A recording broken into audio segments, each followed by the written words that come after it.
একটা গ্রামে টনি আর রাজু নামের বন্ধু থাকতো।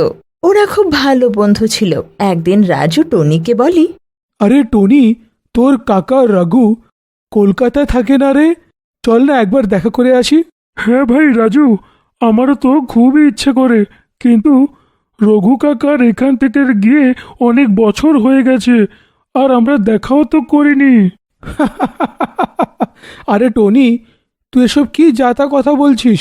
রঘু কাকা বাইরের লোক নাকি? আরে মনে আছে তো তোর, ছোটবেলায় আমাদের কত আদর করতো।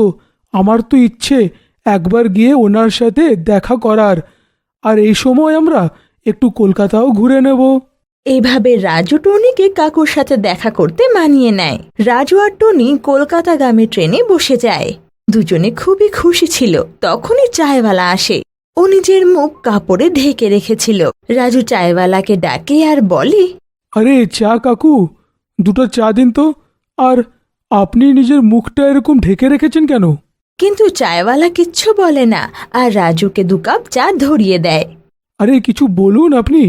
আপনি তো এমন লজ্জা পাচ্ছে যেন কোনো নতুন বউ বাড়িতে এসেছে। কি টনি, সত্যি বলছি তো? ঠিকই বলছিস রে রাজু, আমাদেরকেও দেখাও তোমার সোনার মুখটা। কিন্তু চায়ওয়ালা কিচ্ছু বলে না আর ওখান থেকে চলে যায়। এটা রাজু আর টনির আজব লাগে, কিন্তু ওরা চুপ থাকে। কিছুক্ষণ পর টনির বাথরুম পায় তো টয়লেটে যায়। যেই টনি বাথরুম থেকে বাইরে বেরোয়, তখনই ওই চায়ওয়ালা গেটের বাইরে দেখতে পায়। টনি ওর দিকে এগিয়ে যায়, কিন্তু ও টনিকে দেখে চলন্ত ট্রেন থেকে ঝাঁপ দেয়। এটা দেখে টনি খুব জোরে চেঁচায়, কেউ ট্রেনটা থামাও রে! আরে দেখো দেখো, চাওয়ালাটা ট্রেন থেকে পড়ে গেছে। আরে কেউ থামাও! টনিকে এভাবে চেঁচাতে দেখে ট্রেনের লোকেরা আর রাজু ওখানে যায়। রাজু টনিকে বলে, কি হয়েছে টনি, এরকম চেঁচাচ্ছিস কেন? কি হলো? আরে রাজু, ওই চাওয়ালাটা ট্রেন থেকে ঝাঁপ দিয়েছে। আরে মরে গেল ও। টনির কথা শুনে সবাই হাসতে লাগে। আর একটা লোক যার নাম পপ্পু ছিল টনিকে বলে, মনে হয় দাদার খুব ঘুম পেয়েছে গো, ওই জন্যেই এরকম স্বপ্ন দেখার মতন কথা বলছে। আরে ওই দেখো, চাওয়ালাটা ওইখানে দাঁড়িয়ে আছে। চায়ওয়ালা তখনই ভিড় থেকে বেরিয়ে আসে।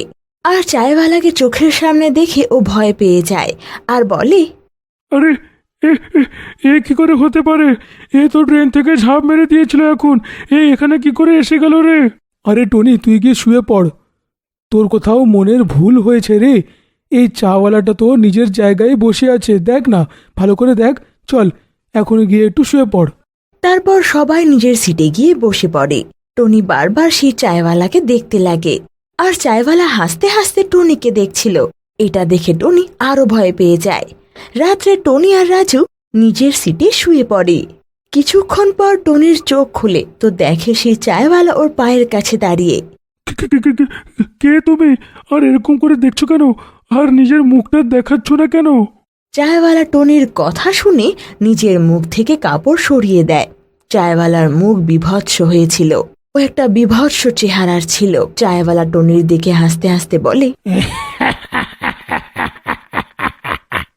তোমাদের সবার মৃত্যু তোমার ট্রেনে এরকম টেনে এনেছে। তোমরা আজ সবাই মরবে। এই বলে চায়ওয়ালা গায়েব হয়ে যায়। আর টনি রাজুকে ডাকতে লাগে। আরে রাজু, ওঠ! আরে দেখ রে, ওই চাওয়ালাটা, আরে ও একটা শয়তান। আরে দেখ! আরে টনি, মনে হচ্ছে তোকে ঘুমের ওষুধ দিতে হবে, নাহলে কী সব বলছিস? প্রথমে তুই এটা বললি যে ট্রেন থেকেও ঝাঁপ দিয়েছে, আর এখন তুই বলছিস যে ও একটা ভূত বলে। তুই এখানেই বস রে, আমি গিয়ে ভূতটা দেখে আসি। ট্রেন চলতে চলতে থেমে যায়। ট্রেন যেখানে থামে তার দুদিকে কবরস্থান ছিল, যেটা দেখে রাজুও ভয় পেয়ে যায় আর টনির কাছে ফেরত যায়। তারপর রাজু আর টনি ড্রাইভারের কাছে যেতে লাগে। আর যেতে যেতে রাস্তায় অনেকগুলো ডেড বডি পায়। আরে টনি, তোর কথা যদি আমি আগে বিশ্বাস করে নিতাম না রে ভাই, তাহলে আমরা এই সমস্যায় পড়ে যেতাম না রে। দেখ না, এইদিকে চারিদিকে সব। এগুলো দেখে রাজু আর টনি আরো ভয় পেয়ে যায়। ওরা দুজন হাঁটতে হাঁটতে ট্রেন ইঞ্জিনের কাছে আসে আর দেখে যে ড্রাইভার অজ্ঞান হয়ে আছে আর সেই চায়ওয়ালা ড্রাইভারের সিটে বসে আছে। তোমরা দুজন, আমি তো জানতাম তোমরা দুজন আসবেই। কিন্তু তোমাদের দুজনের মৃত্যু এখন নিশ্চিত। চায়ওয়ালার কথা শুনে রাজু আর টনি ইঞ্জিন থেকে বেরিয়ে দৌড়াতে লাগে। তখনই ওখানে কঙ্কাল এসে যায় আর ওদের ধাওয়া করতে লাগে। আরে টনি, আমার মনে হচ্ছে আমাদের মৃত্যু আজকে নিশ্চিত। এই শয়তান আর এই কঙ্কালগুলো আমাদের পিছনে পড়ে গেছে। মনে হয় আজ আমাদের মেরেই শান্তি পাবে। ভালো কথা বল রে রাজু, আমার তো এখনো বিয়েটাই হয়নি। আমাদের যে করেই হোক এখান থেকে বেঁচে বাড়িতে ফিরতেই হবে। বুঝতে পেরেছিস কি না আমার কথা? তখনই টনি আর রাজু পপ্পুকে দেখতে পায় যে ভূতের ভয়ে লুকিয়ে বসেছিল। পপ্পুকে দেখে টনি বলে, আরে পপ্পু ভাই, তুমি এখানে? তুমি কি করে বেঁচে ফিরলে? মনে হয় আমাকে জ্যান্ত দেখে তোমাদের খুশিটা হয়নি। কি আবালদের মতন কথা বলছো তুমি পপ্পু ভাই? আমরা আবার খুশি হব না কেন? আমরা খুব খুশি। তখনই ওখানে কঙ্কাল চলে আসে আর ওদেরকে ঘিরে ফেলে। একটা কঙ্কাল হাসতে হাসতে বলে,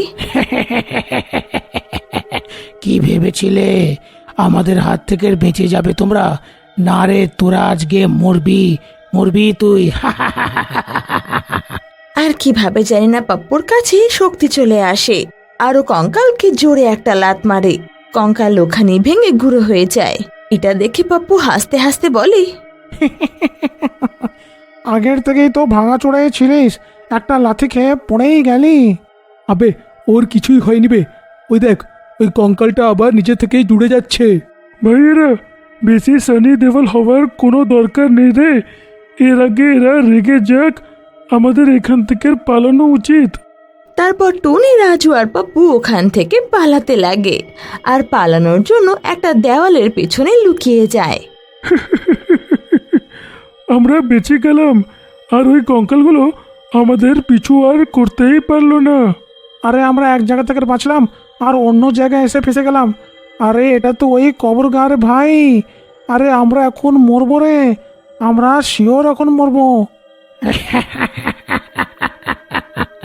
তোমরা তিনজন বাঁচার অনেক চেষ্টা করলে গো, কিন্তু তোমরা তিনজন যে এখন বাঁচতে পারবে না, কিছুতেই বাঁচতে পারবে না তোমরা। এরকম বলে কঙ্কাল ওদের পেছনে আসতে লাগে।